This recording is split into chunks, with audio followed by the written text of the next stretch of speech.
Hello dear students, मैं अविनाश स्वागत करता हूं आपका AGIS के यूट्यूब चैनल पर। जैसा कि बेटा आपको पता है, मैं आपके लिए कुछ ना कुछ नया लेकर आता हूं क्वांट और रीजनिंग में। तो आज मैं आपके जो लेकर आया हूं वो है बेटा आपका रेशियो पार्ट 2। रेशियो के कुछ और क्वेश्चन जो हमें अमूमन एग्जाम्स में मिलते हैं।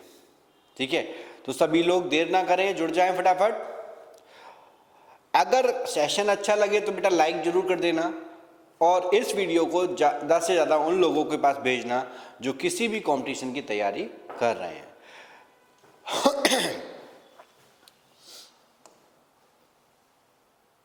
क्वेश्चन नंबर फर्स्ट आपके सामने आ चुका है। क्वेश्चन नंबर फर्स्ट कह रहा है, the employ of 3 category ABC, their wages in the ratio of 1:2:3, if they get increment 5%, 10% and 15% respectively, then what will be the new ratio wages? wages का कुछ ratio दे रखा है, A, B और C 3 category हैं, उनका wages wait दे रखा है। कितना हमारे पास 1:2:3 और इंक्रीमेंट दे रहा है 5% ए को, बी को 10%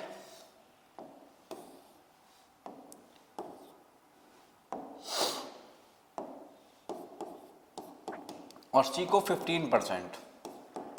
ये हमारे पास दे रखा है। लेकिन बेटा अगर आप इस तरह के क्वेश्चन आपके सामने आ जाते हैं तो क्या करना है, कैसे करना है, कैसे हम इस क्वेश्चन को जल्दी करें। अब देखो रेशियो क्या दे रखा है, 1:2:3, 1:3 का रेशियो है। तो इसका मतलब हम एक काम कर सकते हैं, इस रेशियो को ऐसे मान लें 100, 200 और 300। अगर मैं ऐसे मान लेता हूं तो इससे एक बेनिफिट मिलेगा कि हमें परसेंटेज निकालने में समय नहीं लगेगा, क्योंकि मुझे पता है 100 का 100 का 5% कितना हो गया 105%, 105।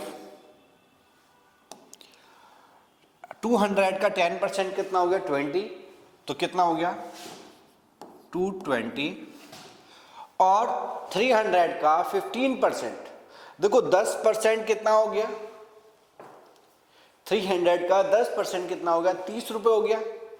और 15% की बात कर रहा है, जब 10% 300 का कितना हो गया 30 रुपए, तो 5% कितना हो गया 15 रुपए। दोनों को जोड़ लें कितना आ गया 45 रुपीज। तो 45 अगर मैं इसमें जोड़ दूं तो कितना आया 345। नया रेशियो हमारा ये आ गया। अब मैं इसे तोड़ूंगा तो ये अगर मैं 3 से डिवाइड कर दूं, 3 3 जा 9, 3 5 जा 15। ठीक है, सॉरी 3 से सारे नंबर नहीं कट रहे ना, तो मैं किससे डिवाइड करूं 5 से कर दूं। 5 2 जा 10, 5 बन जा 5, 5 4 जा 20 और 5 5 जा 5 4 जा 20। ठीक है, तीसरा भाई 5 6 30, बचे कितने 5 9 45। तो रेशियो बन गया बेटा हमारा 21:44:69। और तो कुछ है नहीं, तो आंसर क्या होगा फर्स्ट ऑप्शन। तरीका यही है और कोई तरीका नहीं है, इससे इजीएस्ट फॉर्मेट कुछ नहीं है। मैं इतना इजी आपको बता रहा हूं जितना कोई नहीं बता सकता, ये मैं कह सकता हूं। दूसरा क्वेश्चन आपके सामने ये रहा, A:B:C का रेशियो दे रखा है, A, B और C, इनका कुछ वैल्यू दे रखी है फ्रैक्शन में।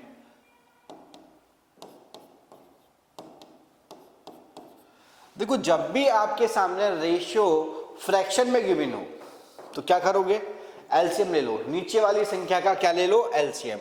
अगर 4 3 2 का एलसीएम ले तो कितना आ जाएगा बेटा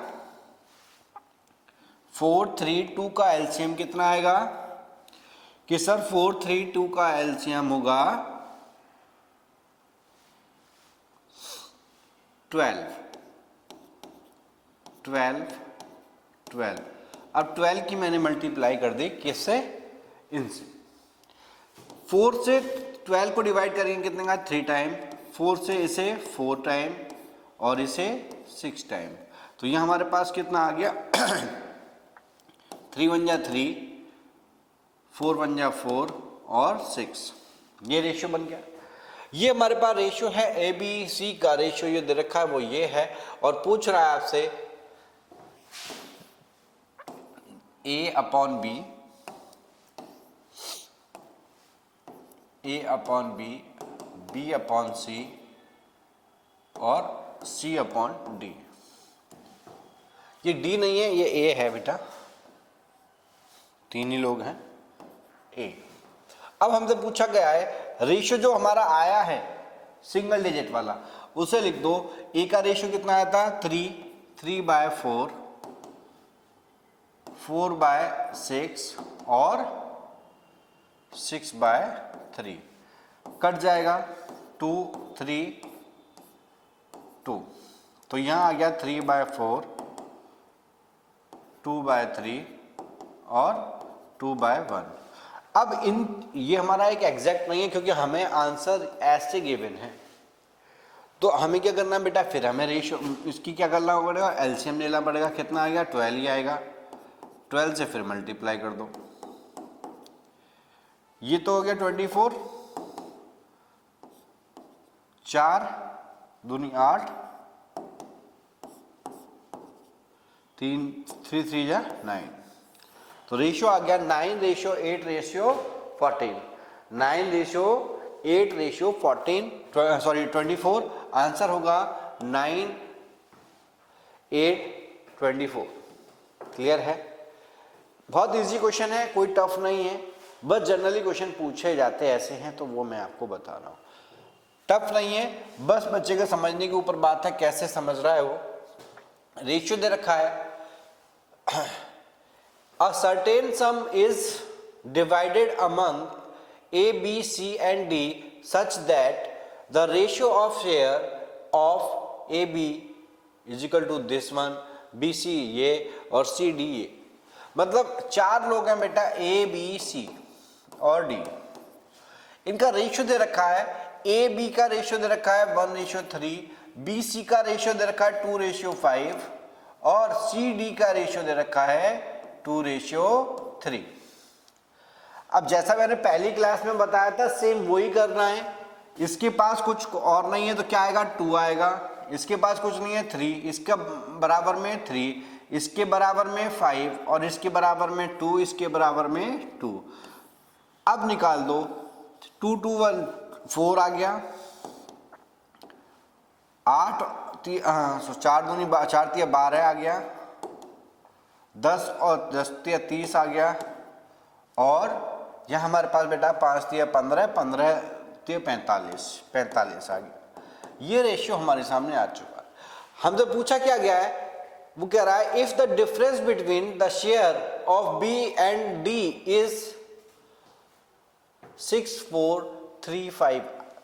बी और सी जो रेशियो है इनका डिफरेंस कितना है, 5 में से 2 गए 3, 33। जो डिफरेंस है वो उसके कितने बराबर है, इसके बराबर है।